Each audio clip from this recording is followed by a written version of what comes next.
Hello, James here, and we have the new Ioniq 5 Project 45 here. So this is just going over the car, so you guys get a sense of what it looks like. We'll go around the car and we'll see how many shades of green blue that we can spot. And also it kind of goes grey as well when it's dark. So you can see back here where there's no light, it starts looking a bit grey.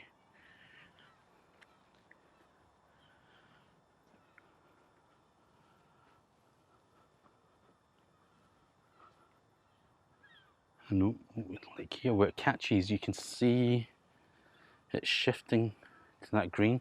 But when the sun shines on it, it kind of has this blue-green look to it. The alloys are absolutely humongous. Very, very nice. So is that a Charger? And one of the kids in Mustang Mach-E, well, his father's Mustang Mach-E, came over and he's telling his brother to come over, and he said, "Oh, look at these sick wheels." So yeah, it's a bit of a head turn of these wheels. Might as well look at the Project 45 stickers. We have here the limited edition model sticker for the Project 45. I wasn't quite sure of it because of the angle, but I kind of figured out what they're doing. They're basically following this line here. And yeah, it's kind of growing on me. It kind of looked a bit weird because it's in a weird skew-if angle, but I suppose if that's what they're going for, then it seems to be working for me. So when we got back from Morecambe, it was a bit difficult to make a video because there was just so much happening and I didn't really understand the car. But now, having a couple of days with it, I've basically figured a few things out. So this is the dark interior. It's got leather with eco process, and my grubby fingers all over the touchscreen on our drive back. This is the rear. And on the Project 45 model, you have the privacy blinds. So it's good for kids and stuff like that, or if you have a little baby and you want to keep the sun off them. Also, the windows have UV protection as well. And the rear seats on the Project 45 models are electric. For leaning back, it's still just a pulley up lever thing that you have. Push that back. So you can see the amount of room we have here. Boot space. There's a little button here. And if you know the passengers like to put themselves back, you just pull these back, and then that then leaves a gap here. So that's a gap there, and then they can basically recline the seat back to the laid back position. So it should be at the maximum. I was a bit worried about that, people trying to recline back but then finding themselves maybe like restricted from doing that, or at the worst break the parcel shelf. I got the matte cover thing. It seems okay. I'm not sure if I've fit it properly yet. No, it looks fine. And yeah, it's very flexible sort of plastic.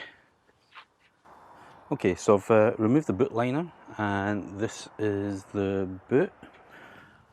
Currently it's just a material of sorts. It feels alright. Should be actually quite hard wearing. So if we remove that, you actually get a little bit more space here. Okay, so it's got a tyre kit. Oh, it's stuck on. And under here is the protection thing. Subwoofer is down here, which kind of takes up quite a bit of space. Bit of space at the back. And missed a bit of protective covering down here. How did we miss that? And then you got your vehicle to load. This means you can charge anything you like. Actually haven't even opened this or used it yet. Have to think of an occasion to use this. Now, this is the vehicle to load thing. It's pretty big. It's actually bigger than I thought it was going to be. It kind of looks small in the pictures. I'll need to figure out. Okay, so you squeeze these two parts here and then you can open it up. And because we're in the UK, 3-pin plug option. If you guys have anything that you want me to test out with it, let me know in the comments and I'll see what I can do. So we have here the tailgate. So it has a button here. Hit that and it will close it. There is also a button on the key. This is the key. It's got this hold button here. You basically have to hold it down. It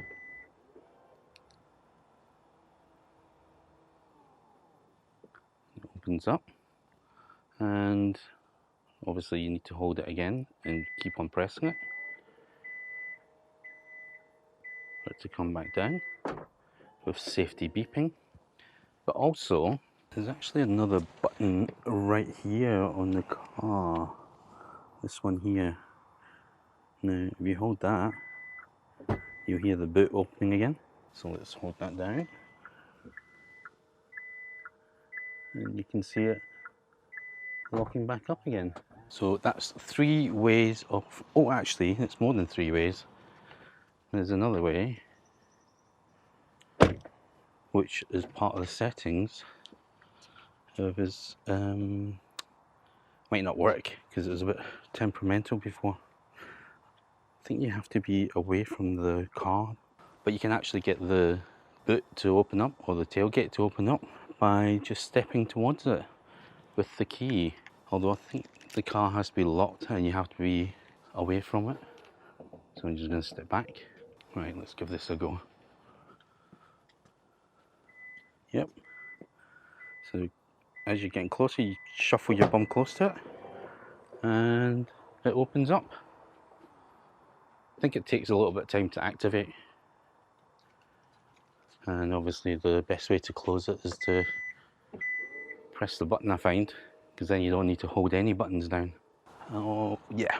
So the other way you can tell if it's a Project 45 fridge magnet, which is part of this panel, it just sticks on, so you can basically put anything on here that you want. So this material, when you start putting things on it, the magnet kind of dimples it a little bit, but I'm sure they will crease out. I think it's just the back of here, the magnet's on here.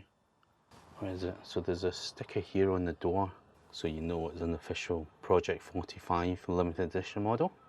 So on the passenger seat,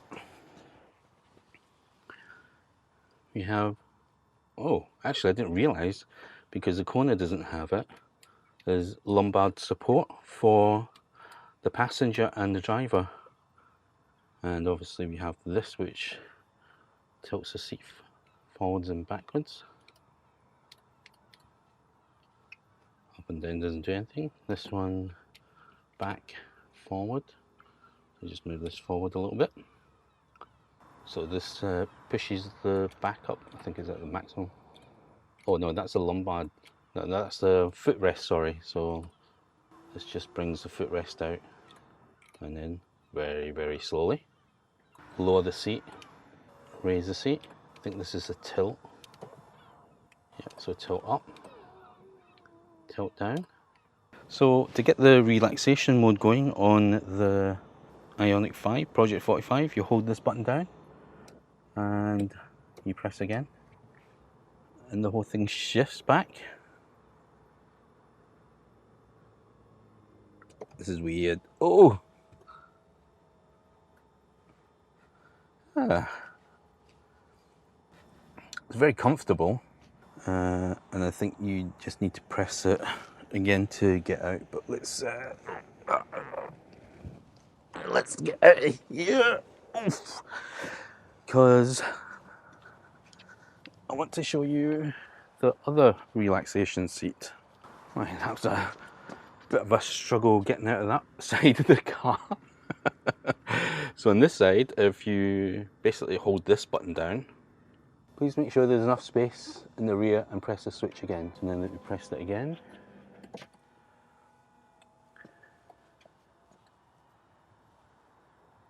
Car's going into relaxation mode.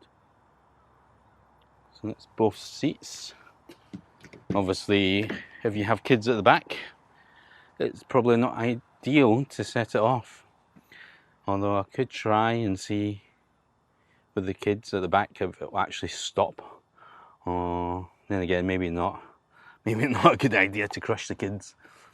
And obviously you have zero transmission flow, so it goes right through to the other side. I've got these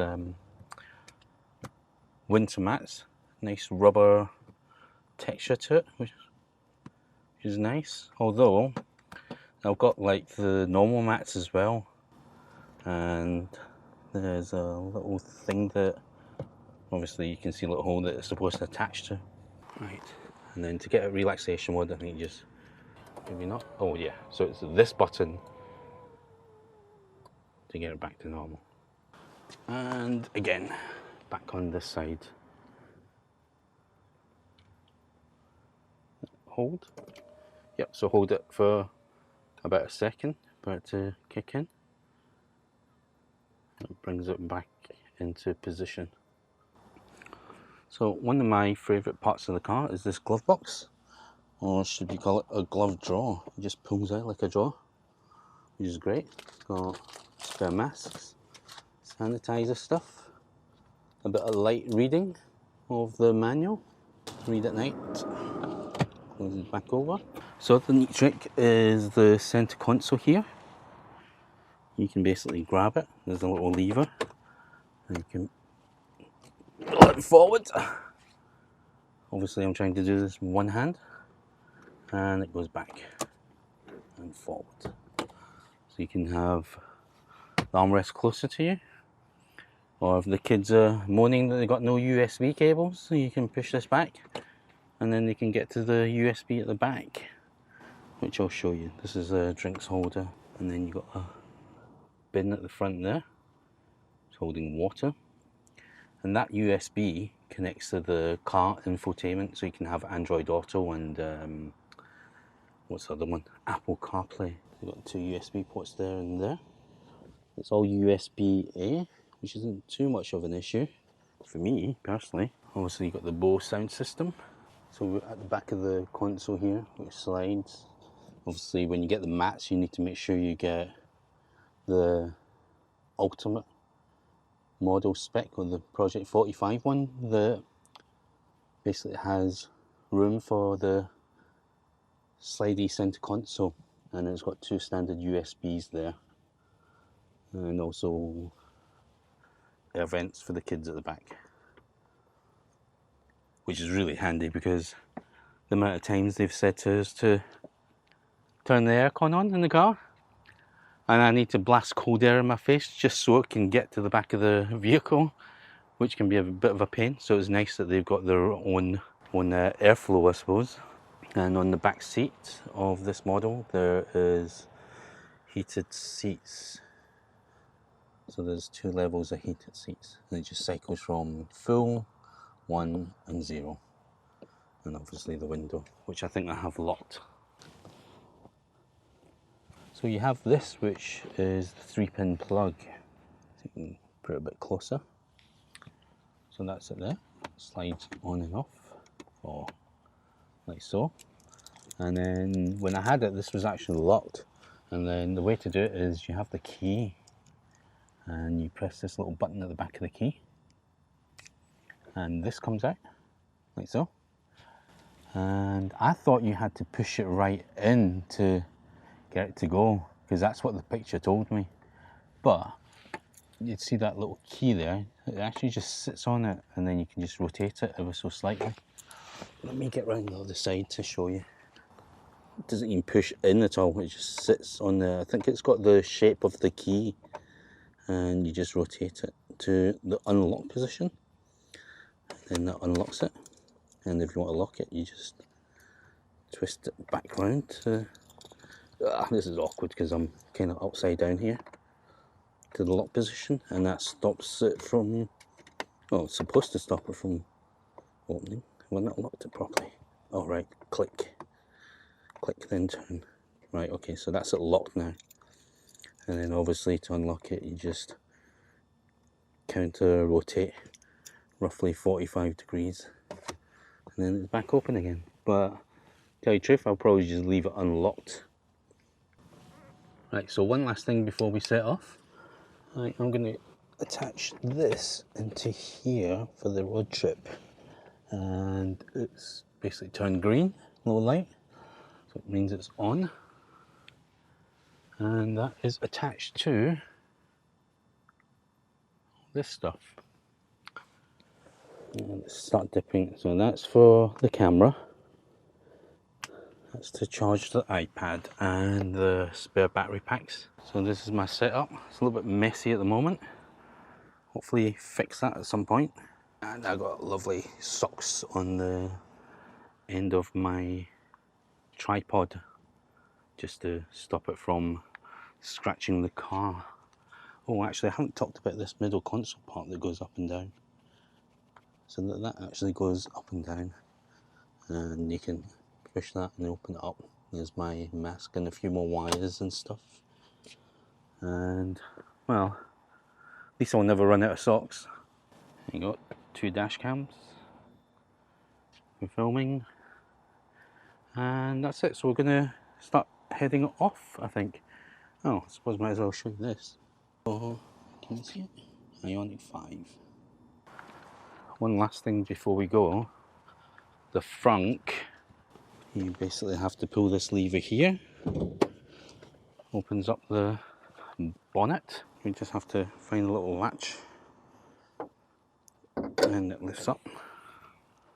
I know a lot of people have been saying that the frunk isn't very big, and what I've done is use it as a holder for the charger. So I've got the Type 2 in here, and it's also got the granny charger, which I'm probably never ever going to be using.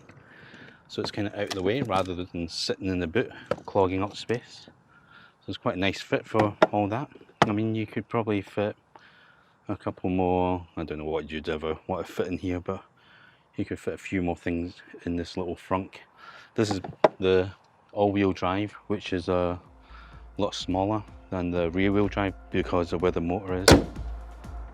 Nice clunk. Right, definitely be getting on the road. There's just so many things to show you guys on this car. I hope you found this video useful and that you'll join me next time on the road trip. If you have any questions about the car or want to know more, drop it down in the comments below and I'll try and answer them in a future video. And if you like this video, please hit the like and subscribe button and the notification bell, and I'll see you guys next time.